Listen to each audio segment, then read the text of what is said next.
Boa tarde, TT. Boa tarde, Marcos. Boa tarde, Júlio. Boa tarde, Luana. Ela está escondida, mas vou dar boa tarde. Junto conosco. Inicialmente, eu quero agradecer o convite, a oportunidade de conhecer a Estéril Control e ainda me aprofundar mais na história, que eu já acompanho há muito tempo. E para mim foi assim, um aprendizado inigualável, coisas que a gente não vê nos bancos da faculdade e nem nos livros, né? Então, um aprendizado muito bacana. Prazer é todo nosso, primeiramente porque você é uma das vozes mais ouvidas no Nordeste. Sim. Um nome muito forte quando a gente fala de central de material e esterilização. Então, prazer nosso de receber você aqui, de abrir as nossas portas para conhecer a nossa estrutura. Você que já, como disse, conhecia a história, saber um pouquinho mais do resultado de toda essa história. Então, para a gente realmente é uma grande satisfação de ouvir, inclusive, essas palavras, né, boas sobre a gente, porque a intenção realmente é mostrar que a gente tem realizando um trabalho sério, né? E como a gente tem um envolvimento muito grande já através do seu trabalho, né, da jornada Norte-Nordeste, então eu gostaria de agradecer a sua presença, seu esforço, né? Pena que não chegou aqui no friozinho, né? Fugiu do calor do Nordeste, não pegou o frio do Sul, né? Adorei o calor daqui. E agradecer, porque a TT já é uma amiga de... A gente não gosta de falar de idade, não, né? Uns 25 anos no mínimo. E eu conheço o teu trabalho, tua trajetória, né? E o Sérgio te conhecia, né? Sim. Felizmente ele não está mais aqui conosco, né? Mas a gente está continuando o legado dele, a história dele. Sim. E você faz parte da história dele também. E a gente quer escutar você, das suas histórias. Muitos né? causos. Legal. A TT, você é uma figura conhecida no Brasil todo, né? Todos te conhecem por TT, né? Terezinha Neide, enfermeira. Mas gostaríamos que você compartilhasse, né, um pouco dessa sua história de paixão, de liderança, de estar à frente de todo esse assunto voltado ao CME. Em que momento da sua vida você decidiu ser enfermeira? Bom, ainda no primeiro grau, eu estudava no Colégio de Freiras e tinha lá educação artística e tinham os clubes, né? Clube de saúde, clube de artesanato, e eu fui para o clube de saúde. E lá a gente ia fazer práticas, e a prática que eu podia fazer era de enfermagem, né? E então apliquei a primeira injeção numa laranja. Daí nasceu esse desejo de ser da área da saúde. Normalmente, os familiares nossos, eles não visualizam muito a enfermagem. Vai fazer medicina, fazer medicina. Eu cheguei a fazer vestibular para medicina, fiquei entre os classificáveis, passava para todas as outras, exceto medicina, né? E aí, no seguinte, que eu disse, olha, quer saber, eu vou seguir lá aquela história lá do clube. E me inscrevi para a enfermagem, passei entre os 10 primeiros colocados na Universidade Federal do Ceará. E hoje eu agradeço demais a Deus por essa decisão, porque eu me vejo muito mais útil e talvez muito mais pé no chão, escolhendo essa profissão que muito me ajudou, tanto do ponto de vista pessoal, como profissional. E nessa profissão eu tive a oportunidade de realizar sonhos meus, sonhos da minha família, né? De conhecer pessoas, de ter oportunidades que talvez se eu tivesse outra profissão não tivesse, como estar aqui com vocês agora. Verdade. Como diz a frase, né? Decisões decidem destinos. Exatamente. E aí, como foi, baseado nisso, como foi a sua chegada no universo da CME? Foi decisão ou foi destino? Foi para as duas coisas, mas eu acho que foi opção e foi inspiração divina. Eu terminei a faculdade e tive uma oportunidade, por meio de uma das colegas da faculdade, que a gente era muito chegada, uma turma pequena, né? E ela foi e assumiu um hospital no interior. Aquela época, não existia enfermeira de CME, não existia nem CME separado. Era a enfermeira-chefe do hospital. Então, ela ia ser a enfermeira convidada lá do dono do hospital, que ele era então secretário de saúde, doutor Humberto Macari de Brito, lá na cidade do Crato. E ela, como sabia que eu não tinha nenhuma influência política, não podia arranjar um emprego ali de pronto, né? E precisava para ajudar a família, ela disse, eu vou te levar comigo. Nossa, adorei, né? Fui. E aí conhecemos o hospital e na volta ela tinha terminado um namoro e voltou o namoro e resolveu não ir. E aí me acabou, né? Porque era a chance que eu tinha de ter um emprego. Sim. E aí eu falei para ela, assim, o nome dela é Nirla, é minha amiga, assim, até hoje. Pergunta se ele quer que eu vá sozinha. E ele já tinha me conhecido. Aí ele disse, ela é tão pequena. Será que ela dá conta? Aí, mas diga ela que vem aqui. Aí eu fui lá no gabinete dele e ele perguntou se eu queria, eu disse, quero. Se eu me permitir, eu quero ir. Para mim foi uma experiência riquíssima, porque ali onde eu comecei a aprender a ser enfermeira. Não era de CME, mas era enfermeira daquele hospital. Era jovem, tinha 22 anos e minha primeira experiência. A faculdade não nos prepara para muitas coisas, né? Isso é bem básico. E eu me deparei com situações assim, mas a ciência traz a gente para a realidade e faz a gente tomar decisões. E aí eu comecei assim, eu ia muito para Fortaleza, que a família morava no hospital, né? A família morava em Fortaleza. Minha mãe com meus irmãos, meu pai continuava no interior. E lá numa dessas idas tinha um evento do HGF, Hospital Geral de Fortaleza, um evento científico que eles fazem anualmente. E aí eu disse, eu vou fazer esse congresso. Comecei a minha vida de congresso aí. E lá tinha uma palestra da doutora Maria Lúcia Pimentel. Grande mulher. Eu fiquei babando aquela mulher, né? Fiquei encantada. Eu disse, eu quero ser... eu quero um dia chegar pelo menos no dedinho dela, assim, do pé. Porque ela era forte, ela era corajosa, ela inspirava a gente a ter coragem e ter orgulho de ser enfermeira. E ela falava com altivez, com autoridade, com autonomia, e eu me apropriei daquele negócio.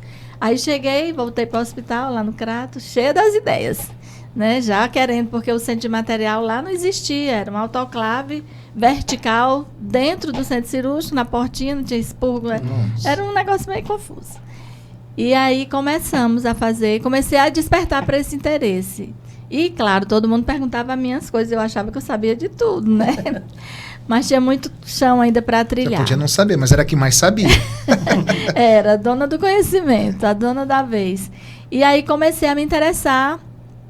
E depois fiquei trabalhando no hospital, normal, assim, na assistência mesmo, era chefe, tinha que ser.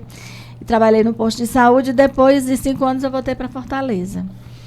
E fui trabalhar, fui designada para ir para um hospital, era um Instituto de Prevenção do Câncer. Era a unidade de assistência, né, de prevenção e assistência, até hoje existe. Mas surgiu uma oportunidade no Hospital César Caus, que era um hospital da Fundação, que eu era da Fundação também, e fui para lá. Cheguei lá, só tinha vaga, eu não podia escolher nada, só tinha que querer ir para lá. Era o que tinha, para ver, só tinha vaga para supervisão noturna. E eu nunca gostei muito de plantão, né? Mas fiquei.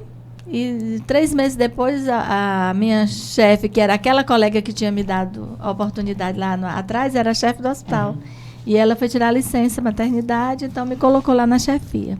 Aí fiquei o tempo da licença dela. E depois, quando terminou, surgiu a oportunidade, uma enfermeira do CME ia embora, acho que ia casar, ia morar no outro estado, e perguntaram se eu queria.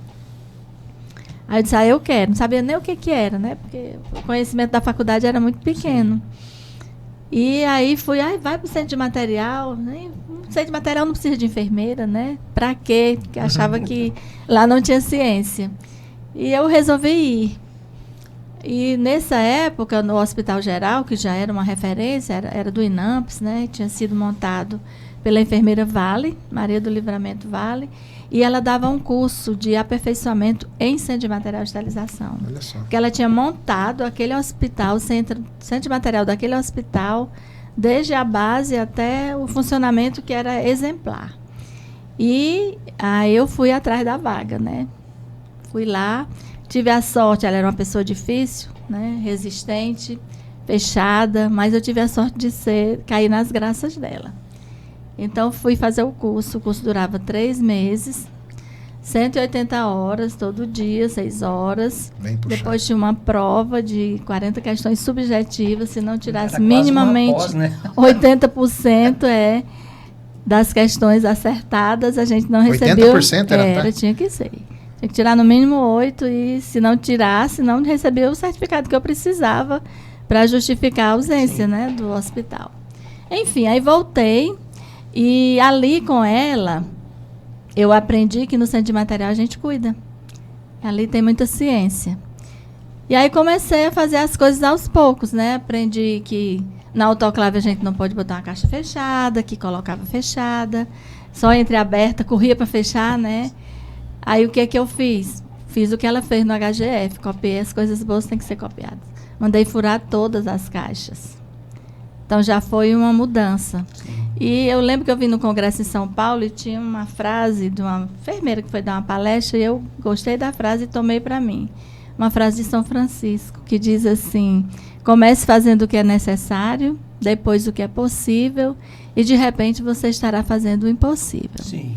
Então nós começamos dali, aí já tinha a tese da Maria Lúcia, da estufa, e nós começamos a trabalhar para abolir a estufa pela insegurança, pela dificuldade que era de penetração, entendendo a ciência da esterilização. E foi quando aconteceu um episódio de morte de crianças, o hospital precisou fazer vários leitos de maternidade e, com isso, ampliar o parque de autoclaves, que só tinha uma, né? Aí surgiu a oportunidade, comprou autoclave, comprou lavadora, comprou a seladora. E aí eu já tinha escutado a Maria Lúcia falar de validação, né? Tinha da estufa e aí tinha da esterilização a vapor. E em parceria com o fabricante, que era Balmer, nossos equipamentos, o Eduardo, né? Sim. Ele foi lá e a gente fez a primeira, no Ceará foi a nossa, do César Carlos, né? O hospital público. E isso me rendeu um convite da Maria Lúcia, que foi assim uma coisa que, para dar palestra num congresso que ela fazia, um simpósio internacional. 96. É. E, aliás, o congresso foi em 97. Eu vim, eu acho que foi uma das coisas mais assim desafiadoras na minha vida, foi dar uma palestra em São Paulo. Mas foi uma experiência muito gratificante, porque eu encontrei muitos ecos, né, muitas respostas e um acolhimento muito bom. E aí começou, né? E ela nunca me disse se tinha gostado da palestra, nunca falou nada. 2 anos depois, eu sou convidada novamente para o evento dela. Dessa vez era para falar de embalagem. Eu disse, ela me chamou, aí a colega que estava com ela organizando, isso é a maior prova de que ela aprovou. E ela sabia da admiração que eu tinha por ela, né? Então, assim, aí dali comecei, vi para todos os congressos, sempre buscando e me apaixonando, como eu sou até hoje, né? Por centro de material. E assim, Tetê, você, essa história toda, né? Acho que desde o começo, pelo que você está dizendo, você já tinha uma curiosidade pela ciência, né? Porque você estava num setor e achava que na CME não tinha, né? Mas me passou a percepção que você tem essa curiosidade de ciência, de estudar. E assim, de estudante a pessoa interessada, até admiradora, né? E de repente está palestrando num congresso. Como você se imaginava? Nunca. Chegar nesse nível, hoje sendo uma voz ativa nacionalmente, organizando um congresso? Nos meus melhores sonhos, nunca passei por isso, né? Assim, nunca pensei nisso, eu nunca tive essa pretensão, né? Mas as coisas na minha vida foram acontecendo naturalmente.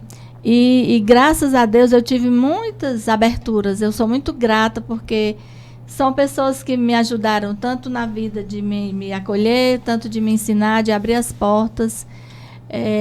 E de empresas, né, empresas idôneas que a gente tem como parceiros, que naquela época não tinha internet, ninguém tinha acesso. As informações chegavam via os representantes. E eu sempre tive as portas abertas para os representantes, porque eu acho que tem muito a trazer para nós. Esse aprendizado de hoje, ninguém tem em lugar nenhum, né?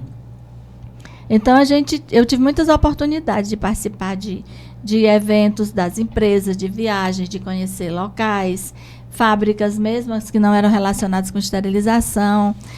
E aí, eu nunca pensei. E outra coisa que eu nunca passou pela minha cabeça foi participar, ser membro da Academia Cearense de Enfermagem. Porque eu só imaginava que lá estão as minhas professoras. E em 2021 recebi o convite e fiquei muito surpresa, porque, nossa, eu sou da assistência, não tenho nem mestrado, não tenho essa titulação, eu sou especialista. Você espera somente. Muito ser isso, né? Para ser acadêmico, ter essa linha mais acadêmica. E aí que de repente me convidaram, aí eu fiquei assim, esse lugar realmente eu nunca pensei que eu ocuparia um dia, né? Então, eu ocupo lá esse lugar na Academia Cearense de Enfermagem. Isso faz quanto tempo? Foi 2021 que eu tomei 2021. posse, Essa é né? uma referência, pelo que você fala, é Maria Lúcia Pimentel. Maria Lúcia Pimentel. A Maria do Livramento Vale, essa do Sim. HGF. E tem outra Maria, que eu digo que as Marias passearam pela minha vida, e minha mãe também é Maria, né? A Maria Madalena, que é uma enfermeira que dava treinamento, ela é cearense. Aliás, ela é maranhense, mas morava no Ceará. Ela dava treinamento de controle de infecção das primeiras do Ministério da Saúde, quando a Maria Lúcia era coordenadora lá no Ministério, né? Uhum. Então, ela foi daquelas que treinava. E aí, eu também fui fazer o curso, porque onde tinha um curso, eu ia atrás. Tava lá. E lá eu aprendi com ela, com a Madalena, o link que tem, a importância que tem o controle de infecção com a esterilização. Então, estava fechado ali. Uma que me ensinou a ter orgulho e a estudar. Porque a Maria Lúcia dizia muito. Você tem que mostrar com o seu conhecimento. E se valorizar. Então, o que aquilo no passado era invisível, ela me fez ver que é visível o trabalho do CME. A Vale de me mostrar a ciência da esterilização. Porque ela decodificava a autoclave toda, ela ensinou a gente pelo livro do Perkins, era traduzindo na hora e a gente copiando. E a Madalena me ensinou esse elo que tem de controle de infecção com a esterilização, né? Então, fui bem servida pelas Marias e fui parida por uma Maria, né? As Marias regem seu destino. Que legal. E me diz uma coisa,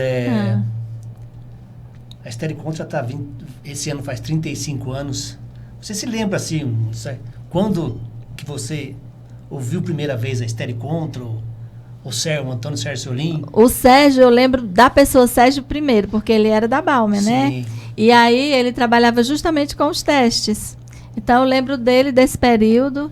E depois eu lembro que ele saiu da Balmer e nos eventos eu já via o Sérgio com a empresa. Ele sempre com aquele... A gente via que ele tinha esse envolvimento para além do comercial, né? Com o desenvolvimento de produtos. Sim. E hoje eu pude constatar, né, que o legado dele foi muito significativo, porque está aí, né? Ele está aqui, né? Sim. Nesse trabalho que vocês fazem, nesse laboratório, nessa seriedade. Eu acho que precisa realmente ser vista, mais vista. Porque, infelizmente, alguns profissionais, alguns colegas nossos, eles valorizam muito o que vem de fora.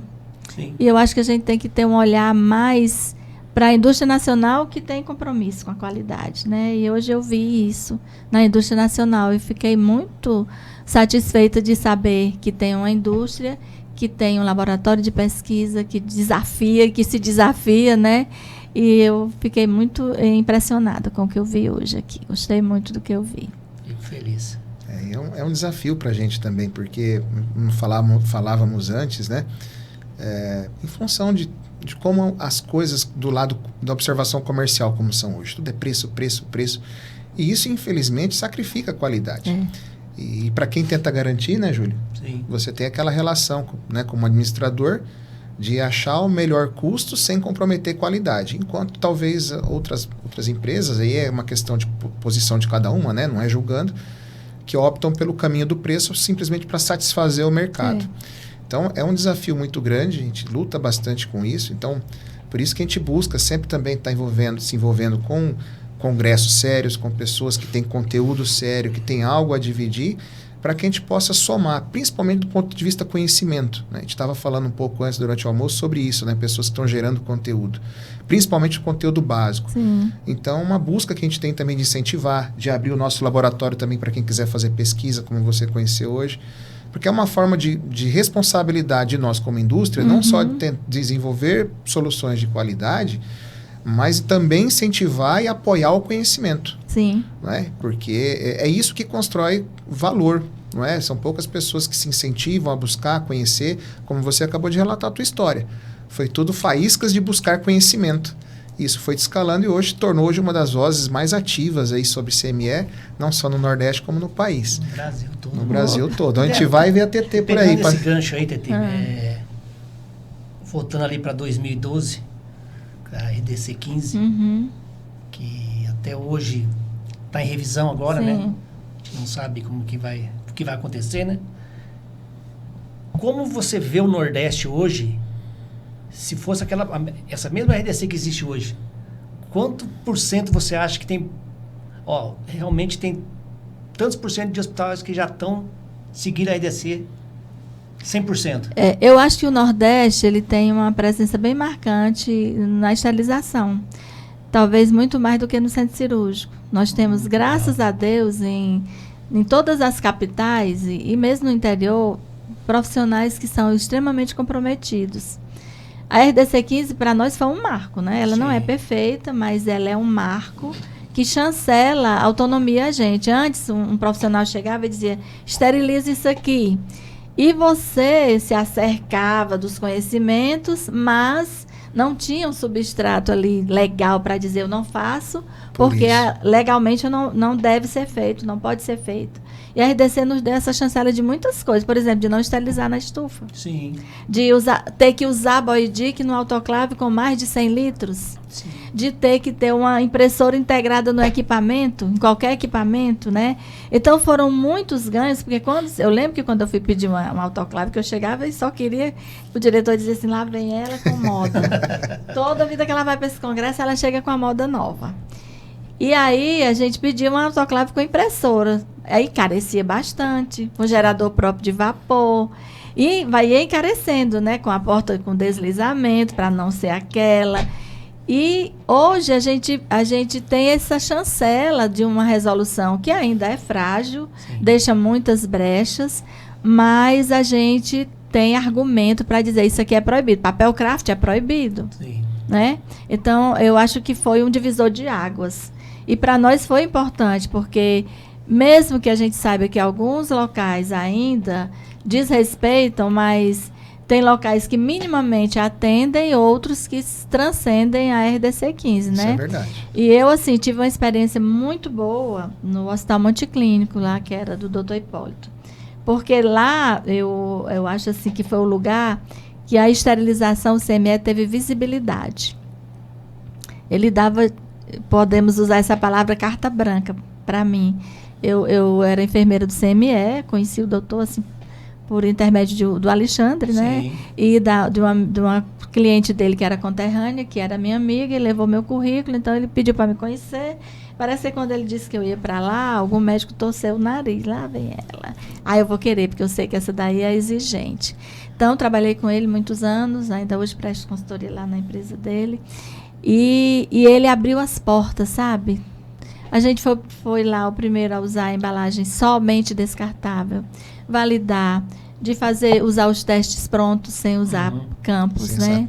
Então, assim, ele deu muita. E tinha um programa, aquele programa de uma empresa que lançou, nós fomos o primeiro a ser certificado com aquele programa, que era um programa educacional extremamente interessante. Sim. Elaboramos impressos. Naquela época a gente não falava muito em rastreabilidade, né, automatizada, era manual mesmo, mas a gente já fazia. A gente já não recebia, porque ele chancelava uma furadeira para esterilizar para uma cirurgia. Sim. A gente já não permitia que o material saísse estéril, embalado estéril, e nem tampouco recebia material sujo. Então, nós criamos, fora a RDC, antes da RDC, que é o hospital de 1999, porque eu ia para os congressos e via as minhas colegas fazerem muito bem, porque São Paulo é um exemplo, né? Sim. E aí a gente via e chegava lá e queria copiar o bom. O bom é para ser copiado, né? Então, eu tenho muito boas referências. Tem a Dudu lá em Curitiba, eu tenho a Rosinha lá em Brasília, a Dorinha lá em Minas, a doutora Adriana, a Silma, né, que se foi, a doutora Cazuco, Maria do Carmo, Leana, Miranda, Idalina, e tem a geração que está chegando agora, né? Então, a gente só aprende, porque a gente soma, né? Sim. E isso, para mim, eu sou muito, muito grata por essas pessoas. Eu vejo, assim, a percepção que eu tenho, talvez. Você pode mudar para mim. Eu vejo um mundo até 2019, onde eu também atendo em público, né? Eu gosto de visitar cliente. As enfermeiras tinham mais voz ativa. Depois da pandemia, que teve toda essa mudança, muita gente perdeu emprego, questão financeira de hospitais abalou muito, né? Decisões subiram para o administrativo, né? Para o comprador. Eu acho que hoje, não sei... Mas perdemos. A enfermeira perdeu, né? Perdemos espaço. Perdemos por conta de algumas visões. A gestão, eu acho que tudo na vida gira em torno da gestão. Sim. né? Então, eu acho que das grandes dificuldades que nós temos é fazer um gestor entender que o centro de material não dá prejuízo. Esse acho que hoje, no momento, é o maior desafio da década, porque está sacrificando muito a CME, a gente observa justamente a questão de tem que reduzir custo. Só olha para o CME. Exato, mas a que custo? Porque ainda não foi observado ou percebido algo que para a gente é óbvio, mas deveria ser para eles mais ainda, porque estão lá dentro, né? Que é uma unidade assistencial para toda a espinha dorsal da instituição. Então, ela não está gerando custo, ela só não tem um retorno direto, mas indiretamente no centro cirúrgico, na UTI, enfim, nas unidades assistenciais, ela está retornando. E aí começa de novo essa coisa de baixar custo, diminui equipe e aumenta cirurgias. Então, essa conta não fecha e sacrifica, né? A qualidade do processo. É bem preocupante. Eu nem gosto dessa história do CME ter cuidado indireto. A professora Virgínia Godoy, que é lá, a outra Maria Virgínia, né? Ela lá do Rio de Janeiro, e ela sempre fala que é um cuidado transversal. Porque em cada paciente que é atendido por qualquer profissional tem um produto que nós processamos. Da máscara de aerosol ao implante, é feito no CME. E o CME, a visibilidade dele, ele fica transitando entre o visível e o invisível, né? Quando está tudo certo, está tudo funcionando, o CME não aparece. Agora, não tem nenhum deu um problema, deu um material molhado, faltou material para uma cirurgia, é a visibilidade. Ou ainda tem quem tem essa mente retrógrada, que acha que toda infecção de sítio cirúrgico é problema de esterilização, de falha de esterilização. Exatamente. Então, a gente tem esse desafio de mostrar para os profissionais que a infecção é multifatorial. Então, o que a gente precisa aprender é quebrar o elo da cadeia onde pode ser quebrado para não se fechar aquele ciclo, né? Hospedeiro, agente infeccioso, porta de saída, porta de entrada, hospedeiro suscetível, e aí se fecha o ciclo, né? Modo de transmissão. E se você não souber a ciência da esterilização, você não sabe onde é que você quebra para não ser a esterilização a falha, como foi na micobacteriose, que era mesmo, né? E a terceirização de hospital, o que você acha? Olha, eu acho que é uma tendência, a gente não pode fugir disso, né? Eu não sou contrária. Eu fui contrária quando quiseram impor lá no Hospital Geral, é um hospital público, e a empresa que se propunha fazer, ela chegou desclassificando o nosso serviço para poder entrar, né? Então, eu me coloquei bem frontalmente contrária. Porque havia também uma confusão muito grande com a terceirização de um processo, porque às vezes você não tem baixa temperatura e você terceiriza aquele processo para aqueles materiais que não suportam alta temperatura. Existe a terceirização do serviço todo, eu estou aqui, eu terceirizo tudo lá com a empresa. E existe a terceirização in-house, né? Que é via a empresa para dentro. E a terceirização ainda, que é uma outra modalidade, que eu até simpatizo com essa modalidade, para nós que somos do serviço público, eu penso que é um modelo bem interessante, é você terceirizar as tecnologias, os insumos, os equipamentos, porque a nossa maior dificuldade é adquirir esses produtos por licitação. E o pessoal ficar por nossa conta, porque nós já somos servidores, nós já estamos ali, nós já conhecemos. Tá ali, né? Não vai deslocar essa. Exatamente. Então, eu gosto muito dessa, até defendi. E eu acho que assim, a gente não tem como fugir. Não tem como fugir, é uma tendência mesmo. Aí depende da visão do gestor. Aí tem que eu até viajo um tempo, quando começou essa onda de terceirizar, que a empresa foi lá e foi até um pouco assim incisiva, né? Eu viajei com esse secretário até para Recife, era um congresso, e ele estava no mesmo voo. E aí eu falei para ele, eu disse, olha, quando você for pensar em terceirizar, você pense na logística.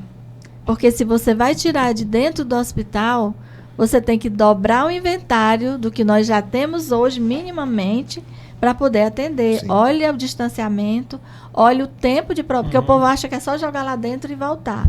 Tem todo um contexto disso. Então, pensa muito antes de colocar esse processo aí, né? Aí não foi colocado. Mas eu tenho uma coisa, aí é um pensamento meu, tá? Não envolve nada relacionado à empresa. Mas eu observo o seguinte, vamos ver se você consegue dar uma luz a essa minha linha de raciocínio. Né? A terceirização está sendo uma tendência, né? A gente está observando isso já há algum tempo.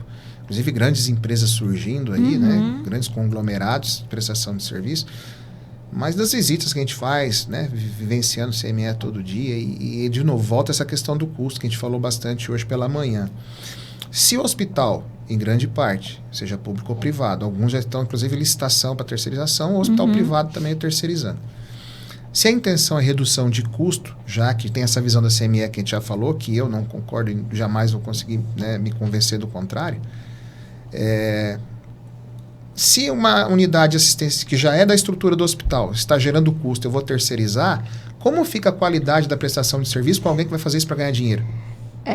Isso aí é uma coisa que também me chamou bastante atenção, porque geralmente as pessoas usam a estrutura sua para terceirizar lá dentro, os equipamentos seus, o pessoal traz, né? Se for público não pode usar, mas traz. Existe assim uma carga horária meio escravizante, ele reduz. Nós lá no HGF, nós temos enfermeiro 24 horas no CME. Que é coisa rara, hein? Coisa rara. 2 durante o dia e 1 à noite, fim de semana, sábado e domingo, um dia e noite, um dia e uma noite, um dia e uma noite. Só no sábado que eu trabalho com uma das colegas, com a Fátima, porque minha função lá é meio de assessoria, né, no CME. Então, mas no geral isso é a nossa gerente, né, é a Cíntia. Então, eles queriam fazer isso e usando a nossa estrutura. É muito cômodo para ele, né? É muito cômodo. Ele só ia tirar o valor do contrato. Do contrato e era alto, né? Ah, sim. Até porque envolve mão de obra. Eu acho que assim, é o que mais pesa, talvez. Tudo bem que os equipamentos são caros, mas é uma coisa que você adquire, paga ou entra em comodato em alguns casos. Os insumos, eles são representativos em volume. Sim. Mas eu imagino que o que mais pesa hoje para todo empresário no país é mão de obra, Mão de obra. Em função das nossas leis trabalhistas e encargos, né? E aí não vai ter essa mesma estrutura como o hospital, né? Com enfermeira responsável, como você falou, em turnos, com técnicos que estão participando de congresso, estão treinando, estão se capacitando. Por vezes pode ser uma pessoa que simplesmente é um auxiliar de produção ali na sua carteira de registro. Então, assim, eu particularmente penso, tudo bem, né? Uma tendência, mas também temos que ter atenção pela qualidade, né? Tem que ter muito critério, porque quando você pode decidir sobre isso, né? Nem sempre a gente pode, porque às vezes são decisões políticas. De cima para baixo. Né? De cima para baixo. Nós tivemos uma experiência lá em Fortaleza e um determinado serviço pagou para ver e depois pagou para não ver, né? Porque teve que fazer o distrato. Então, foi uma experiência bem difícil, todo mundo foi bem negativa, né? Então, realmente, no Ceará, a terceirização nesse modo ficou meio maculada, sabe? Aí já a terceirização de tecnologias, por exemplo, eu não tenho peróxido, eu vou lá e faço. Sim. Naquela empresa terceira. Eu preciso de um material, ou então eu estou sem autoclave, eu vou lá na empresa terceira e terceirizo. Ou então tem um material que não é compatível com o peróxido, mas eu tenho óxido de etileno. Sim. Então tem o formaldeído. Então nós temos empresas lá que fornecem esse serviço. Já tem bastante. Então, e a primeira empresa de peróxido do Brasil foi em Fortaleza. Ah, foi? Foi. O Dr. Miguel Schettini, ele viu num congresso da Sobec, era Sobec, não, era Enfitec ainda, quando a Johnson lançou a máquina, né? E uma enfermeira que veio para o congresso chegou e falou para ele era um médico, diretor de um hospital, e ele disse, eu vou trazer esse negócio para cá. E ele foi o primeiro serviço de peróxido no Brasil, foi lá em Fortaleza. E pensando assim em serviço, eu fico sempre imaginando as conversas que eu tenho com várias enfermeiras. A rotatividade é muito grande na CME, né? Tanto de técnico de enfermagem, auxiliar, enfermeiros. Coordenação. Lá no Hospital Geral, a maioria dos enfermeiros, nós somos acho que 11, são 8 servidoras, né, e 3 cooperadas. Mas não tem rotatividade muito das enfermeiras. Dos técnicos, tem, porque lá é meio que uma oficina de preparo para outros locais. Eles vão sem experiência nenhuma. Há uma carência muito grande, porque você sabe que a maioria não quer ir para o CME porque não conhece, né? Não entende, acha que é uma coisa humilhante, porque é para lavar material, vai entrar em contato, lavar louça, né? Acha que é coisa doméstica. É muito pouco. Na formação não tem, eles não sabem, né? E aí ficam lá porque querem um emprego e é onde abre uma oportunidade. Quando eles estão bem legais, aí aparece uma oportunidade. Aí é por cooperativa. Então, quando eles estão preparados, lá eu digo que lá é igual esse povo que é olheiro, né, de campo de futebol para saber o jogador e o olheiro de modelo, né? Eu disse, aqui é uma vitrine. Se vocês são bons, alguém liga para nós, quero saber a informação de fulano. E aí, se for bom, você vai, é bom, aí a gente perde, a pessoa vai para lá, né? E aí, assim vai. Então, tem realmente uma alta rotatividade. E tem uma coisa que me preocupa muito nessa geração. A geração TikTok, né? Eles são imediatistas, eles não têm um pensamento crítico, eles não conseguem ver além daquilo, eles não conseguem entender. Você fala e parece que entra aqui e sai lá. A importância que é cada etapa da esterilização, sim, aquele conjunto que só dá certo se cada um fizer o seu corretamente, né? A integralidade é feita pelas partes, né? Então, a gente sente muita dificuldade com essa nova geração, desse entendimento da importância do nosso serviço. E aí banaliza, é como se eu estou lavando material e pronto. Eu estou no preparo, eu só cuido do preparo. Eu só cuido disso, Eu sou síndrome de Gabriela, eu nasci assim, você sempre assim. Eu uso muito isso daí. Eu uso. E aí pronto, então isso é preocupante. Não há um envolvimento, eu sempre digo, gente, nós somos do CME do Hospital Geral de Fortaleza. Você não é somente da lavagem, você não é da desinfecção. Você é desse hospital, você cuida das pessoas. Sim. Você leva essa segurança a ele quando você processa um material. E eu sempre digo assim, faça como se fosse para a pessoa que você mais ama. Que pode ser um dia. Que pode ser um dia. Não é? Então faz pensando nisso, que tu vai fazer direito.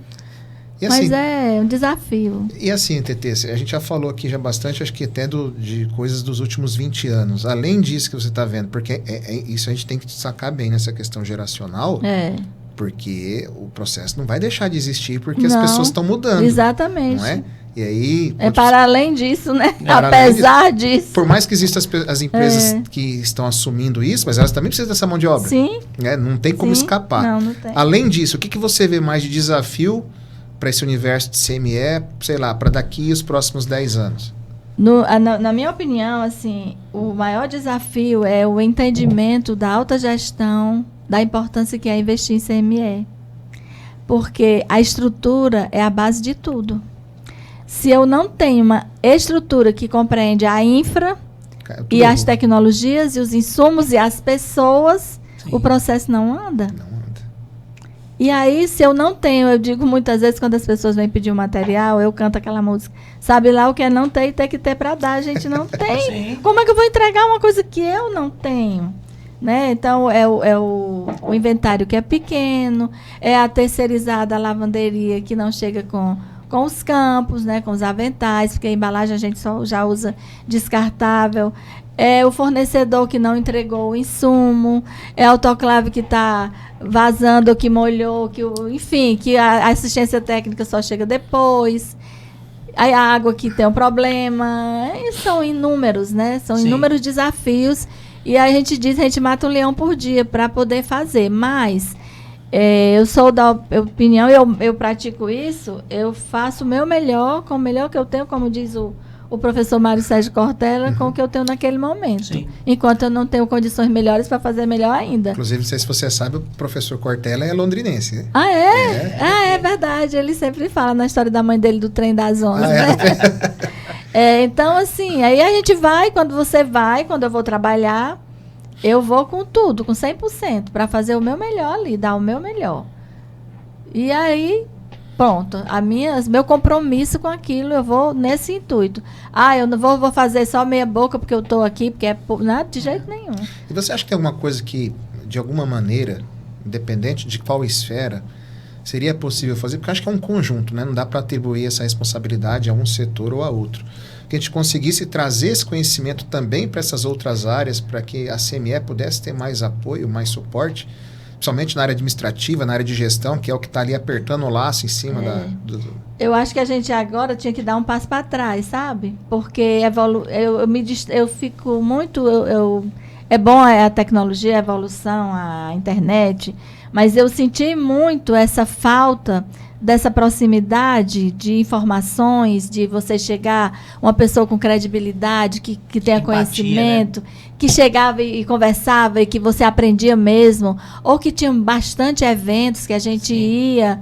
As pessoas têm perdido o interesse por eventos, porque tem alguns eventos que destoaram um pouco da técnica e da ciência para o comercial. Sim. Às vezes você vai para um evento e você pensa que você vai, aí de repente ele deriva só para o lado comercial e muita gente às vezes fica... É mais propaganda que camisa de futebol, né? Incomodado, Então, eu acho que a gente tinha que dar um passo e eu acho que o futuro de tudo é na educação.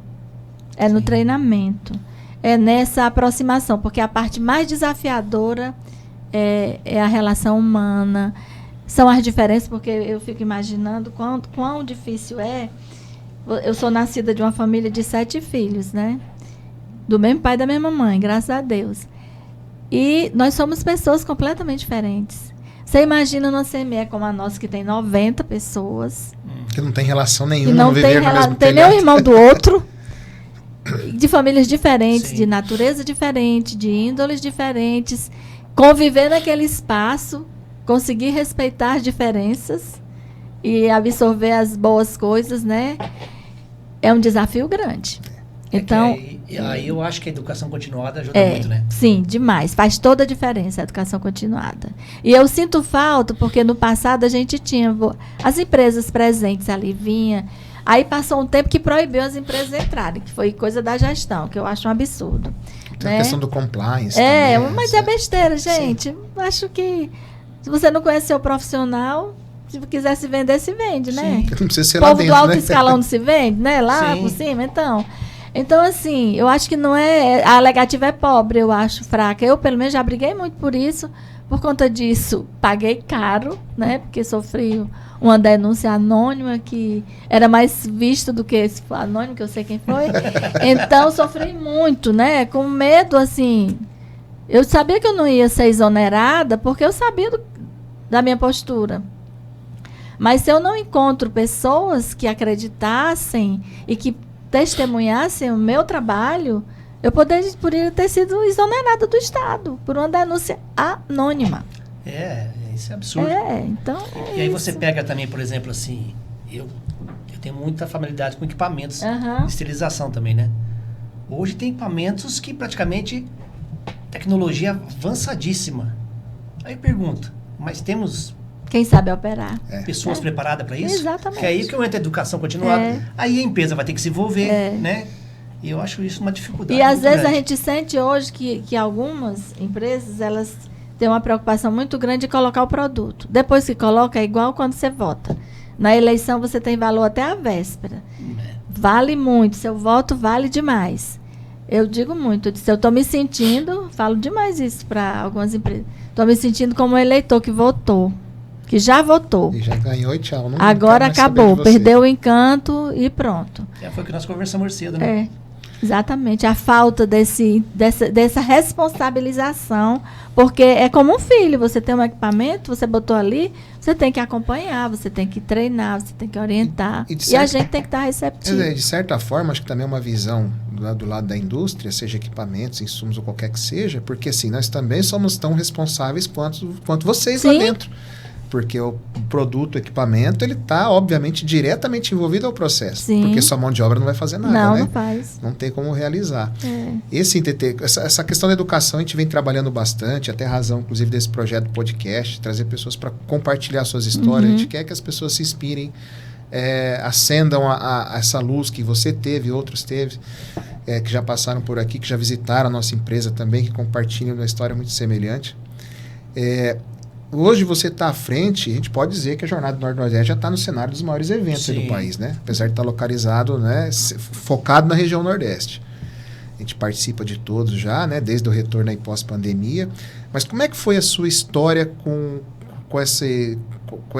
essa caminhada do desenvolvimento da Jornada ao Nordeste, de estar no comitê de organização? Como é que começou a história disso Na aí? realidade, assim, eu digo que a minha vida é uma coxinha de retalho que tem um monte de pedacinho de todo mundo, né? Ninguém faz nada sozinho, né? Não faz. Não adianta vocês. Cada tem pedaço de todo mundo nessa coxinha aqui de retalhos.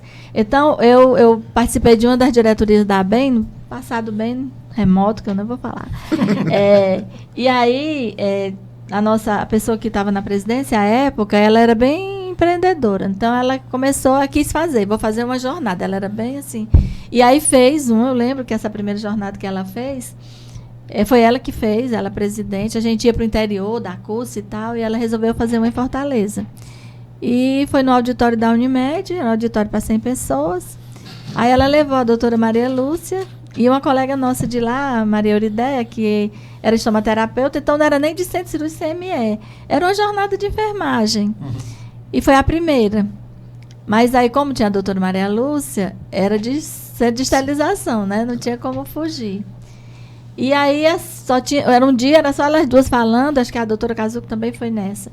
Então, pronto, era as mesmas pessoas o dia todo. Era quase como um curso, né? Daria para falar do mesmo assunto para fio a horas. Exatamente. Aí, nesse dia, encheu o auditório. E ainda eram poucas as colegas de CME, propriamente dita, exclusivamente. Aí, no ano seguinte, já era outra gestão. E aí a pessoa então o presidente quis fazer, já foi maior, com convidados de fora. Aí a gente teve as primeiras empresas, né? Que a Balmer sempre teve, desde a primeira com a mesinha, quando nem tinha stand. Por isso que foi homenageada e causa uma ciumeira danada, né? Com os outros. Isso foi quando? Isso começou em 94. E aí foi. Na terceira já era maior, já era no hotel. E aí já tinha mais empresas, era Balmer Exame, tinha outras lá. Acho que basicamente a Balmer Exame tinha uma empresa local.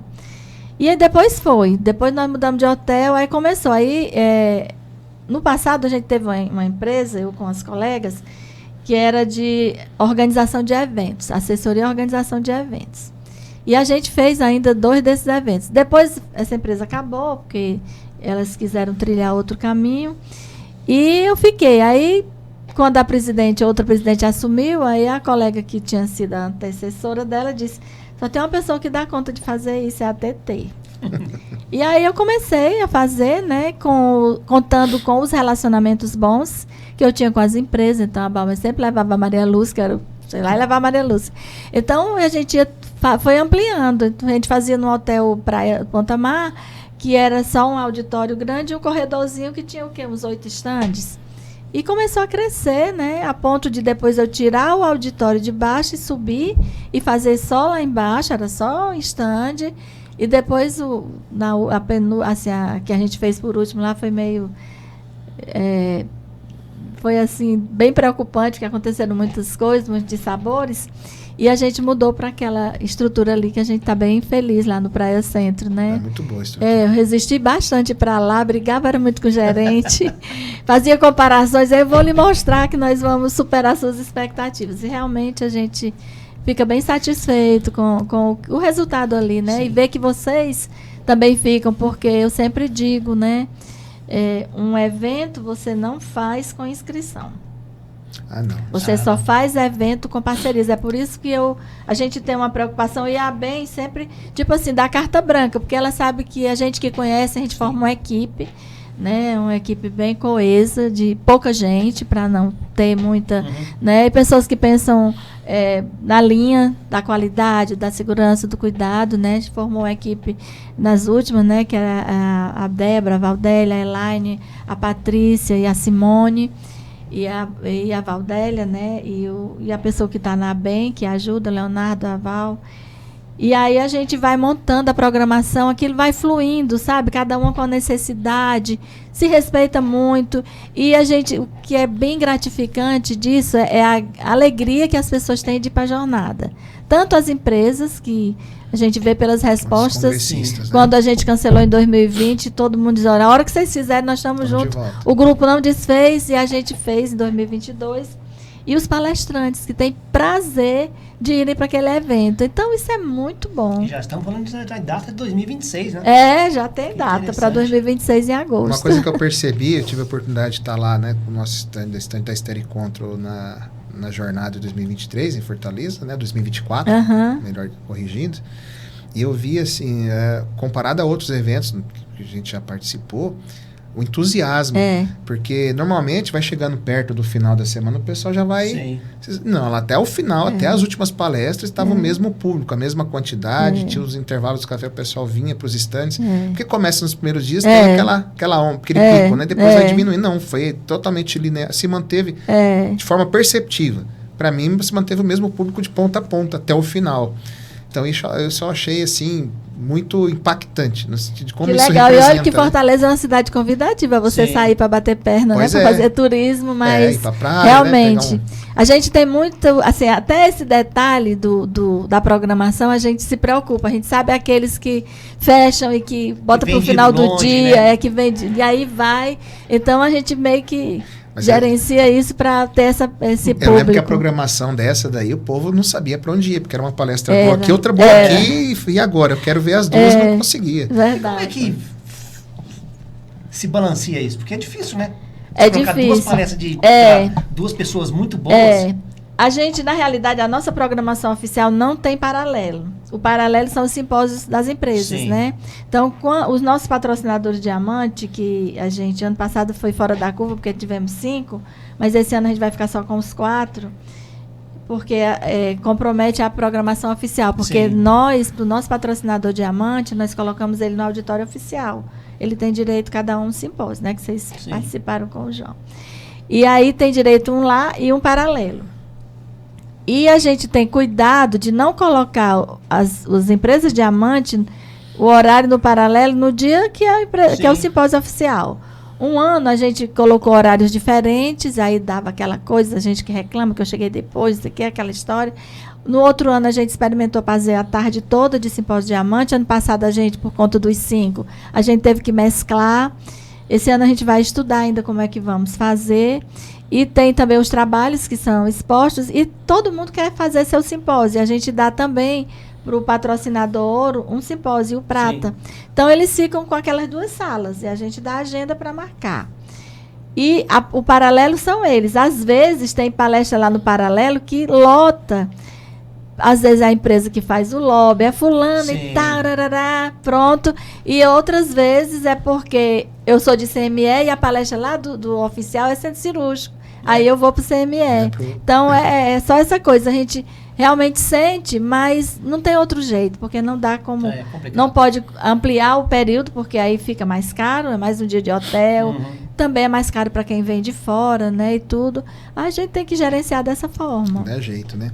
Tetê, mas assim, entre todos esses desafios que você tem na vida profissional, na ABEM e binualmente aí com a jornada, como é que você... o que te motiva hoje a se manter nessa missão? Eu vou estender um pouco essa pergunta também. O que a Tetê se arrepende de não ter feito? Hoje? Olha, eu não me arrependi de nada não, sabia? Porque eu aprendi uma coisa, a gente deve se arrepender do que não fez, sabe? Mas o que eu fiz, eu acho que o que eu errei muito, né? Era um aprendizado. Para mim, tudo fica em aprendizado e lição, né? Então, eu não tenho arrependimento, não. Que legal. Só tenho gratidão. Isso é muito bom. Só tenho gratidão, assim. Eu não fiz mestrado, por exemplo, porque na época que eu tinha energia para fazer, eu não tinha condição de sair para fazer o mestrado, né? E hoje eu não tenho mais energia. Aí eu fico, uma vez uma professora chegou para me chamar para dar aula numa especialização. E aí tinha uma colega e disse assim, mas ela não é mestra. Aí ela disse, não, mas eu não estou procurando o título, estou procurando experiência. Aí deu a resposta, né? E talvez até eu tenha me acomodado, sabe? E por conta de outras circunstâncias. Mas eu não, nem disso eu me arrependo. Me arrependo, vírgula, sim, porque se eu tivesse feito... O Estado dá um incentivo um pouco melhor no salário da gente, né? Mas aí agora eu já estou na curva já de aposentadoria, não vai valer a pena. Mas e o que te mantém, então? Que mantém vive é o compromisso com a vida, com a saúde, a oportunidade. Eu gosto do que eu faço. Então, eu já tenho tempo de aposentar. Mas eu... Pelo jeito não vai... Não quero. Não vai parar. Vou sair na compulsória. Porque eu me sinto útil, né? Me sinto útil, me sinto capaz. E isso eu acho que é que move a gente, de se sentir útil, de agregar, de compartilhar essa acolhida que... Semana passada eu fui lá para Barbalha, Postal São Vicente, fazer uma parte, até que não é muito minha praia, mas a Patrícia não pôde ir, que é a nossa colega que é da Temporal, né, que eu faço parte com ela, e eu fui lá para o pessoal de higienização. E aí aquilo, assim, me moveu, que é outro universo, não é o meu muito, mas fui estudar, fui aprender umas coisas, né, aprender lá com o Ricardo, né, que é da empresa que convidou. Então, assim, é tudo um aprendizado, e ver as pessoas se sentindo gratas por aquela informação, preço, né? Aquela informação que você deu, que pra gente é tão corriqueira, né? Sim, faz parte do dia a dia. Isso move a gente, sabe? Sim. E a jornada eu tenho, assim, é como receber gente na minha casa, quando eu faço a jornada, assim, quando eu estou ali naquele comando com as meninas, porque existe uma harmonia muito boa entre a gente. E a gente não contrata ninguém, somos nós que fazemos tudo ali, vocês viram, né? Sim. Cerimonial, é tudo a bem, não. Nada, só né? A montadora que não tem jeito, a pessoa do som, o hotel, fazer né? um curso de marcenaria. Né? Então, assim, a gente faz tudo aquilo assim com muito amor. E aquele café, tudo a gente na vida copia de legal. Eu lembro que eu fui no congresso em BH de controle de infecção, e a Dorinha, de BH, né? Ela ofereceu um café na casa dela. Eu achei aquilo o máximo. E aí, foi até quando a gente lançou aquele livro que a 3M patrocinou, né? Guia, que até hoje ele é atual, né? E aí eu disse, menina, que coisa chique essa Dorinha oferecer um café pro pessoal e convidou lá os palestrantes. Vou fazer isso na jornada. Aí comecei a fazer lá em casa, né? E antes ia pouca gente, assim, porque tinha gente que não ia com vergonha, porque achava que não era para ir. E aí boto no grupo que aí vai, a de adesão, cada Ana Valesca, não é tu que paga, não. Eu disse, eu não, cada um leva o seu. E aí todo mundo chega feliz, as empresas concorrentes, e ali não tem concorrente, somos todos amigos, né? Tem que ser assim, né? É, muito bom, porque a gente não faz festa de confraternização, porque sai caro. E na última que nós fizemos, assim, acaba que dá prejuízo. Às vezes as pessoas se sentem obrigadas a comprar porque você está oferecendo. E eu não gosto disso. Eu disse, não, vamos fazer o pré. Está todo mundo ainda com a energia toda. E tem das últimas vezes a gente fez um happy hour, reservou lá, vai quem quer, quem não quer não vai. Bem pertinho do hotel, enfim. Então é isso que me move muito. Legal. E assim, além de a gente só falou de trabalho, né? E cuida de palestra e viagem. O que você faz aí nas suas horas de folga? Como é que você cuida da tua saúde mental para manter essa vivacidade toda? Olha, eu nem cuido muito, sabia? Assim, eu vivo muito a minha família. Eu vivo minha prioridade é a minha família, depois meu trabalho. E eu gosto e dos amigos, né? Os amigos para mim são a extensão da minha família. E eu gosto de ficar em casa. Né? Gosto de ficar em casa, não sou muito de praticar exercício, isso realmente é uma coisa que eu preciso melhorar. Meu Deus do céu, sofrimento, disso, né? Então, eu sou sedentária, reconheço. Todo dia eu tomo uma bronca lá do fisioterapeuta. Mas, assim, o que me faz feliz é estar com minha família, é me sentir realmente útil. Eu gosto muito de viajar, né? Por isso que quando tem congresso eu aproveito, viajo, vou para o congresso, as oportunidades, né? E gosto muito de estar com as pessoas, né? Para mim, assim, eu valorizo muito a convivência, a aproximação. Seja em casa, eu sou muito família, muito, isso é o que me faz feliz. Você perguntar o que é que te faz feliz? É estar com minha família, com meus amigos, então isso para mim não tenho grandes ambições, sabe? Assim, tenho... mas foi nessa caminhada aí que você construiu bastante. Eu acho que eu já cheguei mais onde eu nem pensava. Hoje eu olho assim, eu digo, olha, se eu sair de cena hoje, quando eu estava com Covid, eu olhava para a janela e disse, se eu morrer, pior que não vai ninguém pro meu sepultamento. Ela não vai, ela fez o café na casa dela, deu 80 pessoas. Ela tem que comprar uma casa com maior. Covid ninguém ia, com Covid ninguém ia, né? Mas nessa oportunidade eu tive assim muitas revelações de muitos amigos, né? Era um que chegava no portão e deixava o álcool gel que não tinha para comprar, a outra que vinha com soro, a outra que vinha com bolo, a outra com pudim, com não sei o quê. Então, assim, que vinha aplicar o soro. Então... Eu acho que foi assim, eu acho que foi uma época triste, Mas foi uma época que as pessoas se aproximaram. se Não podia estar aproximaram junto, muito, mas se aproximaram. Sim, se preocupavam com o Se outro, preocupava, havia muito essa cumplicidade. Então, assim, aí é isso. Legal.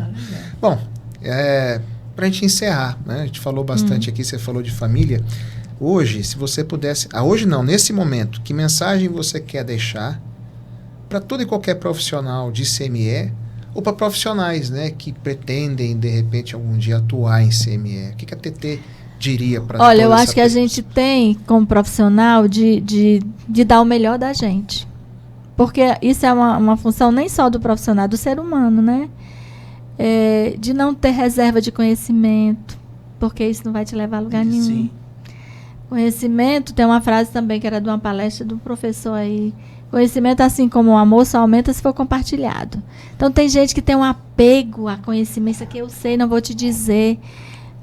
Não fique com isso não, que isso aí não vai levar a lugar nenhum. Então, é estudar, se comprometer, ter envolvimento, porque eu acho que às vezes falta o compromisso, né? E a geração, que eu digo assim, às vezes eu brinco da geração TikTok, como ela tem muito fácil as coisas à mão, ela não se preocupa de se aprofundar nas outras coisas. Porque está lá no GPT, no Meta, no WhatsApp, no Google, só perguntar lá que tem a resposta. Sim. E às vezes a coisa que está na essência, o básico, está faltando porque não foi lá nesse. Sim. E aí se preocupa muito daquela visibilidade midiática, às vezes, em alguns casos, e não se preocupa nessa essência aí. Isso aqui realmente me chama, eu queria deixar. E aproveite mais as pessoas que estão ao seu redor. Sua família, né, como aquela música da Ana Vilela, né? E os amigos. E seja útil no seu trabalho. Não seja um elemento de dificultar. Tem gente que tem prazer de dizer não. Pois é. Abra as portas, receba as pessoas, troque, seja mais... tem gente que tem resistência. Não, porque eu não vou receber, fulano. Recebe, porque sempre tem uma troca boa, né? Então aproveita aí. Eu acho que o que é bom da vida são as relações. Exato. A base de tudo, né? Eu acho assim, a Esther Contra agora com esses... Fazendo 35 anos esse ano, trazer você aqui, passar essa tua experiência, para nós é muito gratificante. Tenho certeza que o Sérgio ia estar muito feliz. E de alguma forma ele está por aqui. Com certeza. Né? Então, queria agradecer de coração mesmo. Eu que agradeço. Foi um podcast bem legal, né? Estéreo Talk legal, né? Ouvir alguém que representa tanto, né, para a CME, e a gente nem tem muito esforço de desenvolver, porque é muita coisa. E essa paixão, esse amor, eu acho que é natural, isso que a gente né? quer passar para o pessoal entender, falar, gente, CME não é esse bicho de 7 cabeças. E nem é o lava-louça, e nem é o fim de carreira. A ciência ali, né? Muita ciência reunida, né? Então, assim, eu quero demais agradecer a vocês, porque é o que eu falei, eu sou a soma de muitos pedaços, né? E que você não deixou de citar alguns aqui. Né? Infelizmente, talvez até depois, quando for ao ar, alguém vai ficar com... Né? Não porque são chateada, muitos, não fiquem, tá tudo aqui. Mas são muitas pessoas, muitas oportunidades. E graças a Deus, mesmo as pessoas que às vezes pareciam mais resistentes, elas se abriram. Eu tive essa sorte, né? Essa oportunidade. E eu agradeço demais a todo mundo, porque eu sou a soma de tudo isso, dessas visitas, desses encontros, dessas trocas, desses trabalhos em grupo, enfim, dos encontros e até dos desencontros, às vezes, né? Sim. Também. Eu agradeço demais. Acho que o aprendizado hoje foi fantástico e para mim foi uma satisfação. Acho que mais uma vez foi uma como você disse várias vezes, já foi hoje também, o dia de hoje foi uma soma. Né? Pra gente principalmente, né? Tem que se abrir também, né? Pela posição da empresa, pelos 35 anos, né? Como o Júlio falou no começo, que a Estéreo Control fecha agora em mês de setembro. Mas a empresa não existiria também sem, né, primeiro pelo nosso fundador, o Sérgio, né, que sonhou com isso e hoje, graças a Deus, todos nós estamos aqui por causa dele, isso é inquestionável, mas porque com certeza também pessoas como você e outros também atravessaram o caminho da Estéreo Control de alguma maneira, né, e fez nos tornar uma empresa melhor, pessoas melhores. Então, trazer você aqui realmente é uma grande representatividade dessa história. E busca a gente, como empresa, a estar sempre se reinventando, melhorando, produzindo coisas que possam facilitar o dia a dia de vocês, né? Eu fiquei muito agradecida pela oportunidade, porque eu sabia que eu já ia aprender muito só de vir, né? E E também pelo que eu vi, né? Por tudo que eu vi de qualidade, de compromisso, esse legado que ele deixou e que vocês mantiveram, porque às vezes a gente vê um CEO, né, que deixa, e às vezes a gente vê até empresa familiar que as pessoas estão aqui na terra e que não mantém. A gente está vendo muita empresa familiar fragmentada, né, contratando pessoas de fora para gerir o negócio, às vezes porque há de diferenças, né, entre as pessoas da família, e o que eu vi é que vocês só agregaram e pegaram isso na mão e trouxeram pessoas para agregar, como o Marcos, né, e as meninas que nem eram, né, da área, que veio para somar, para assumir esse papel. Sim. Aí você que veio, eu acho que é uma iniciativa, eu gostei demais de tudo que eu vi, pelo profissionalismo, pela sinceridade, a oportunidade, abriu as portas para a gente ver, né?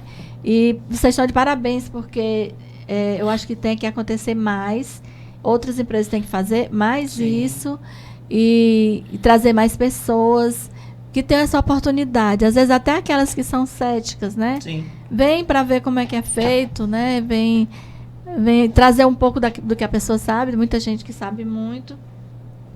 Mas eu fiquei muito agradecida, porque para mim foi um ensinamento muito grande. Fiquei muito honrada com o convite. Para quem quiser conhecer nossa empresa, né? Tiver a oportunidade, venha. Viu? Vale a pena demais. A ideia é essa, né? Botar em prática a transparência. Obviamente que quando a gente se expõe, a gente também se coloca Sim. em risco de alguma maneira, sim. Mas a intenção realmente é isso. A gente também não se expor, como você falou, se eu ficar retendo conhecimento, o que eu estou agregando? Então, se eu ficar retendo em abrir as portas, né, se a gente ficar nisso, a gente pode trazer pessoas que podem trazer informação, nos ajudar a crescer e, de certa forma, também mostrar essa transparência, a seriedade que a gente busca sempre, né, comprometer ali no desenvolvimento do nome da Estericontra, da marca, dos produtos, mas isso não se faz em discurso. Né? Então, a ideia é essa. Venha e tenha o seu pensamento crítico, mas a partir do que você viu. Exatamente. Não do que disseram, do que você acha.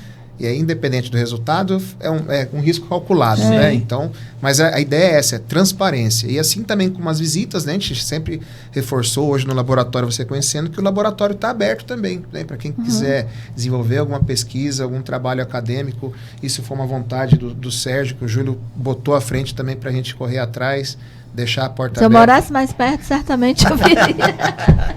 Você não fez o mestrado, mas você tem bastante coisa aí que daria muitos mestrados, viu? Se o pessoal pegar suas pesquisas aí que você já levantou e botar no papel, dá para já ter um projeto pronto já, né? É só fazer as disciplinas. Mas, TT, muito obrigado pela tua presença, assim, foi um prazer recebê-lo e nos vemos aí pelos congressos da vida, né? Sim, conto com vocês na jornada. Vamos ter mais Esteritalk.